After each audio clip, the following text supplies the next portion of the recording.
अज्ञान तिम्र व्याप्ति मपकथम जिन शासन महात्म्य प्रकाशा सात प्रभावना।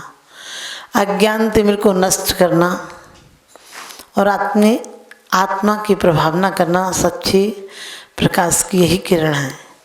लेकिन हम बाहर की बहुत प्रभावना कर लेते हैं, ढोल मंजीरे बजा लेते हैं, जलूस निकाल लेते हैं, झंडे उठा लेते हैं, लेकिन हमें अंदर की प्रभावना का कोई ख्याल नहीं आता है। अज्ञान तिम्र व्याप्ति मपकथम जिन शासन महात्म प्रकाशा स्यात् प्रभावना। प्रभावना के लिए कहा है आचार्य ने कि अज्ञान तिमिर को नष्ट करके अपने आप की रोशनी को जलाना। कौन सी रोशनी को? बाहर के दिए हमने बहुत जला लिए हैं। बाहर एक युग था जब लालटेन भी नहीं थी, लोग पत्थरों से टकरा के थोड़ी बहुत आग जला लेते थे।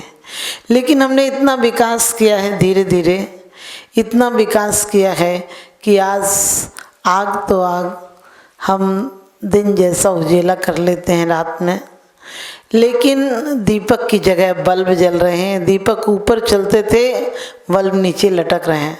बल्ब नीचे की तरफ प्रकाश दे रहे हैं। आज घर घर में देखिए आपके जितने भी विद्युत हैं, ऊपर नहीं नीचे को प्रकाश दे रही है, यानी आपका ज्ञान भी नीचे जा रहा है। हम रोज कहते हैं कि हमें हमारे अज्ञान नष्ट हों, और भगवान आपने हमारे उन उम्मिलित चक्षुओं को, हमारे नींद के चक्षुओं, नींद में जो सोए हैं उनको आपने जगा कर हमें नई दिशा दी है। लेकिन सच बताना, जगाने वाला तुम्हें बुरा लगता है। जगाने वाला तुम्हें, तुम गीत गाते हो कि जगा दो जगा दो, लेकिन कोई जगाने जाए तो आपको दुश्मन लगता है, क्योंकि आपकी नींद इतनी अच्छी होती है। आप रात को कह के सोते हैं कि मुझे सुबह जगा देना, आप अलार्म लगा कर सोते हैं कि सुबह जगा देना, जग जाऊं, अपने काम पर जाऊं। लेकिन क्या होता है, जैसे सुबह अलार्म बजता है आप स्वयं बंद कर देते हो उसको। कोई जगाए तो कहते क्यों पीछे पड़े रहते हो, सोने भी दो, क्योंकि नींद तुम्हारी अच्छी लगती है, प्यारी लगती है, तुम्हें सुखद लगती है। इसी प्रकार से जन्म जन्मांतरों की नींदों ने हमारे अमन चैन को छीन लिया है, और आज भी वही मोह की निद्रा हमें अच्छी लगती है, वही राग का अंश अच्छा लगता है। जिस प्रकार से चोर को यदि कहीं जाना हो तो चोर कहता चिराग होता तो आराम से चला जाता, लेकिन चोरी करने समय उसको कोई लाइट जला दे तो दुश्मन लगता है, इसने भी क्यों अभी लाइट जला दी, मुझे दिख जाएगी, मैं दिख जाऊंगा लोगों को। इसी प्रकार से हम कहते हैं परमात्मा से कि भगवान मेरे अज्ञान को नष्ट कर दो, लेकिन हमारे पथ ऐसे हैं जो कंकड़ीले हैं, हम ठोकर खा रहे हैं, जगह जगह पर लहू लुहान हो जाते हैं, गिरते हैं, बार बार हमारी वासनाओं को धक्का लगता है, बार बार हम पछताते हैं, बार बार मांगे करते हैं कि उजाला दे दो, लेकिन उजाला हमें अच्छा नहीं लगता। हमें अच्छा इसलिए नहीं लगता क्योंकि उजाला हो जाए, आत्मा का उजाला हो जाए तो बाहर की वासनाओं की दीवारें गिर जाएंगे। बाहर की जितनी भी आकांक्षाएं, झूठा संसार, संसार क्या है? अंधेरे में जीना संसार है। जिस दिन ज्ञान हो जाता है, बुद्ध ने एक बार देखा, एक मौत देखी, और उनके अंदर की आत्मा झकझोर गई कि एक दिन मौत होना ही है तो फिर जीवनी का क्या मतलब है। महावीर हो, बुद्ध हो, पारसनाथ हो, कोई भी महापुरुष हो, उन्होंने एक एक घटना उनके आमूल जीवन को परिवर्तित कर देती है। हमें घटनाओं पे घटनाएं मिलती हैं, फिर भी हम परिवर्तित नहीं होते हैं। हमें तो जिंदगी में सिर्फ सुख नजर आते हैं, क्योंकि हर दुख को हमने, हर बुराई को हमने बहुत अच्छे कपड़े पहना दिए हैं। हमारी हालत वो हो गई, पट्टी सुसाफ करता नहीं घाव धोता, कैसे तुझे सुख मिले दुख बीज बोता। आज हम पट्टी साफ कर रहे हैं ना, बाहर की चकाचौंध में जी रहे हैं, हमारे घाव, हमारी आत्मा में इतना भयंकर रोग हो गया, उसकी तरफ हमारा ध्यान नहीं जाता है। हमारे रोग से आत्मा तड़प रही है जन्म जन्म में। इस जीवन में भी हमें कितनी थपेड़े मिली, कितने घाव मिले, कितनी गिरावटें मिली, इसकी तरफ हम ध्यान देते हैं तो जीवन से ऊब जाने का मन करता है। लेकिन नहीं, हम समझा लेते हैं मन को, कोई बात नहीं, एक मित्र गलत निकला होगा, कोई बात नहीं, ये पत्नी गलत निकली है, दूसरी पत्नी होगी तो शायद अच्छी होगी। ये घर अच्छा नहीं है, दूसरा घर मिलेगा तो शायद शांति मिलेगी, लेकिन ना घर में शांति मिलेगी, ना पत्नी में शांति मिलेगी, ना मित्र में शांति मिलेगी। लेकिन हमारे जीवन का नजरिया बदलेगा तो हर चीज में शांति मिलेगी। क्योंकि घर, मकान और पत्नी, बच्चे, दुकान, ऑफिस, नौकरियां हमें सुख नहीं देती हैं। हमारे अंदर का सोच बदल जाए कि संसार में सुख नहीं है, संसार में किससे मांगना है, सब तो यहाँ भिखारी हैं। जिनके तुम्हें चेहरे मुस्कुराते हुए नजर आते हैं वो भी मुस्कुराहट पैसों की है, ब्यूटी पार्लर की है, बाहर की है, सेविंग की है, ये सब क्रीम पाउडर की चमक है, अंदर की चमक नहीं। अंदर की चमक हो तो जंगल में भी संत ऐसे नजर आते हैं जैसे तीर्थंकर बैठे। उनके जीवन की ऊर्जा अंधेरे दिलों में दीप जला देती है और हमारे दिलों की ज्वालामुखी अच्छे भले चंगे घर को भी बर्बाद कर देती, तहस नहस कर देती है। तो वास्तव में हम कहते हैं कि हमें ज्ञान चाहिए, हमें प्रेम चाहिए, हमें वो आनंद चाहिए, हमें ज्ञान चाहिए, लेकिन ज्ञान के लिए कितनी रुकावटें डालते हैं आप।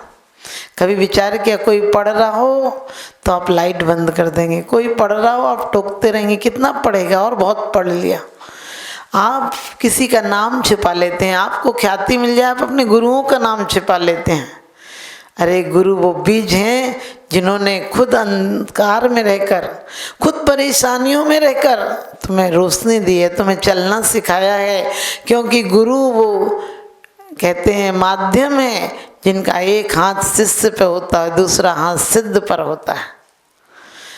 हमें गुरु उस मंजिल तक ले जाते हैं। कहते भी हैं कि सिद्धों की श्रेणी में आने वाला जिनका नाम है, उन सब जग के मुनिराजों को मेरा नम्र प्रणाम है। लेकिन आज प्रणाम तुम्हारा गिरगिट तक हो गया, गिरगिट की तरह हो गया। कहीं देख लोगे गाड़ी में तो बैठे बैठे स्टीयरिंग पर गर्दन घुमाओगे और चल दोगे, और गर्दन भी घूमे तो घूमे, नहीं तो गर्दन में इतना दर्द है वो घूमना बंद हो गई, वो झुकना बंद हो गई तो आपको पता है गर्दन का दर्द रहने लगा, घुटने झुकने से इनकार करने लगे। क्योंकि चुस्त कपड़ों से शरीर मेरा जाम है, चुस्त कपड़ों से शरीर मेरा जाम है, झुक नहीं सकता भगवान, इसलिए स्टैंडिंग में ही तुम्हें प्रणाम है। हमें क्या दिया है इस बाहर के उजाले ने, क्या दिया है भौतिकता ने?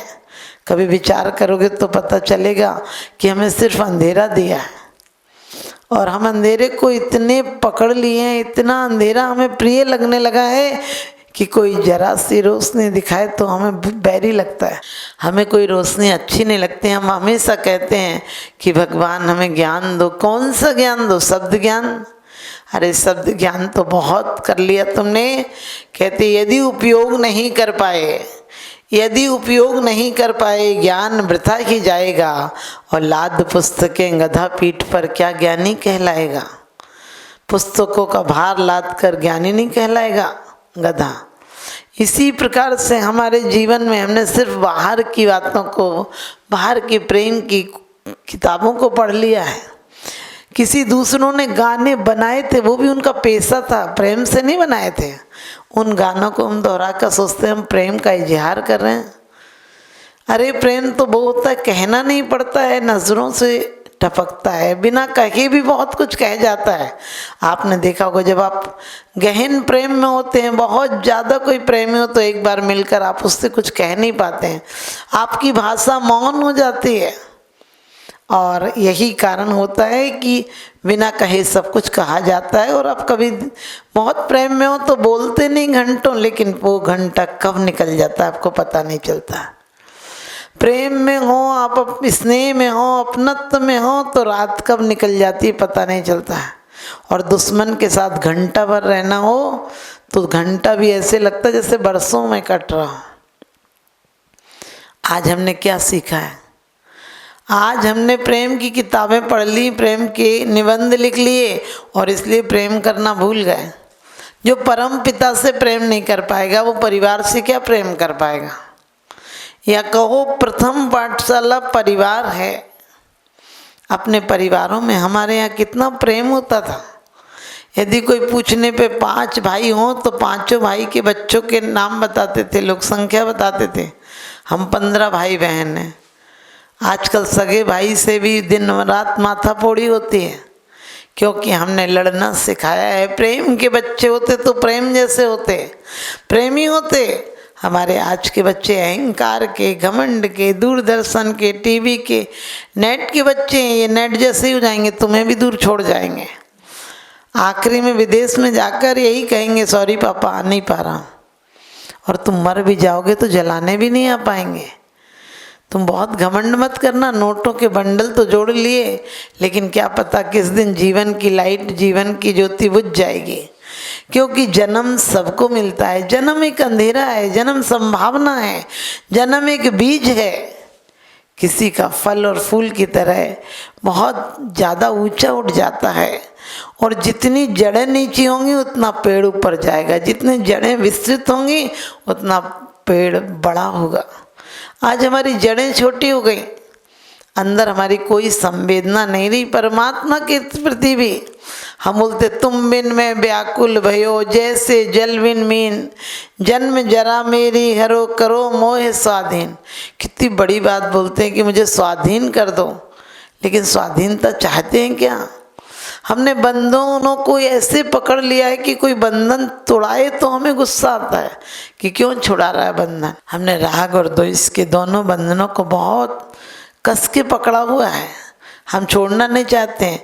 एक महिला मेरे पास आई और बोली, माता जी हम शिखर जी गए थे, हमें शांति नहीं मिली। हम चंपापुर गए, हमें शांति नहीं मिली। हम महावीर जी आए तो शांति नहीं मिली। आप बता दो शांति कहाँ मिलेगी? मेरे जीवन में बहुत अशांति है बोली। मैंने कही तुमने अशांति हमसे बिना पूछे पैदा कर ली। अशांति को पूछने नहीं आई थी कि अशांति करें या नहीं करें। तो कहने लगी आप बताओ तो सही। हमने कहा अशांति किस किस चीज़ से? उसने घर की दो चार बातें बताई। मैंने जब पूछा कि अशांति कैसे है, तो बोली पति से है, बच्चों से है, घर से है, पैसे से है, मकान से है, देवरानी जिठानी से है। और कहने लगी शांति आप दे दो। हमने कि कितनी चालाक है। अरे अशांति जहाँ पैदा की है वहीं से शांति पैदा होगी। अशांति और शांति दो जगह से पैदा नहीं होते। अशांति के बीज को दग्ध कर दो। जिन चीज़ों से हो रही है वो चीज़ें बुरी नहीं है, तुम्हारी वासनाएं, तुम्हारी आकांक्षा, तुम्हारी बहुत अपेक्षाएं हैं, उसके कारण तुम दुखी हो। तुम वस्तुओं के कारण थोड़ी दुखी हो। आज का 90% आदमी दुखी है तो क्यों दुखी है? उसने बच्चों के साथ बहुत बहुत कहते हैं अपना लगाव लगाया, उसे अपने जीवन का अभिन्न अंग मान लिया, उस पर जीना और मरना निर्भर कर लिया। इसलिए आज जैसे ही थोड़ा सा धक्का लगता तो लगता मर जाओ। आज विद्यार्थी जीवन में पुरुषार्थ नहीं करना चाहता, बस डिग्रियां लेकर वो जैसे वो चोरी, बेईमानी, काली बाजारी से धन इकट्ठा करना चाहता है। लेकिन ये अंधेरे का रास्ता है। देखने में अच्छा लग रहा है, लेकिन गिरोगे, लहू लुहान होगे, दुर्गतियों में जाना पड़ेगा। इससे बचना है तो वो रास्ता सत्य, प्रेम, अहिंसा का अपनाओ। धम्मो मंगल मुक्किट्टम अहिंसा संयमो तबो। आचार्य कहते हैं धम्मं मंगल मुक्किट्टम अहिंसा संयमो तबो देवावितम नमस्सन्ति जस धम्मे सयामन। कि मैं उस धर्म को नमस्कार करता हूँ इसको हमारे महापुरुषों ने अपनाया।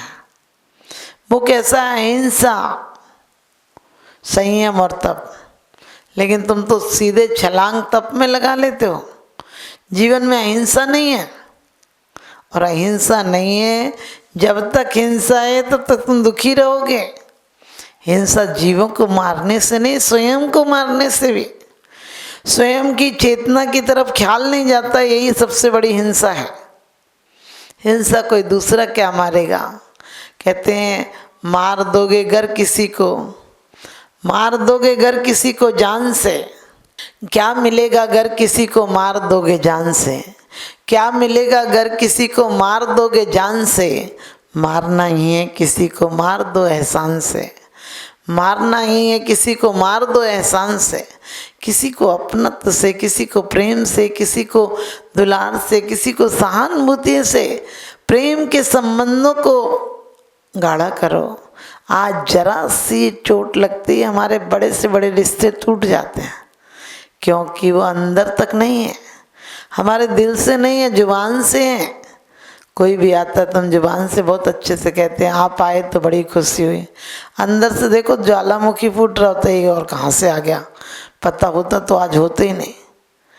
एक दिन पत्नी ने अपने पति से कहा कि तुम हो मेरे एक भी रिश्तेदार को प्यार नहीं करते हो, एक का नाम बता दो। पति बोला मैं तेरी सास से ज़्यादा अपनी सास को प्यार करता हूँ, मैं अपनी सास से ज़्यादा तेरी सास को प्यार करता हूँ। एक बार पत्नी बोली तुम मेरे एक भी रिश्तेदार को प्यार नहीं करते हो। पति बोला कैसी बात करती कि एक भी रिश्तेदार को प्यार नहीं करता हूँ। तो बोली एक का नाम बता दो। पति बोला कि मैं अपनी सास से ज़्यादा तेरी सास को प्यार करता हूँ और आपके परिवार में और सुख समृद्धि बढ़े, यही मेरा शुभाशीष।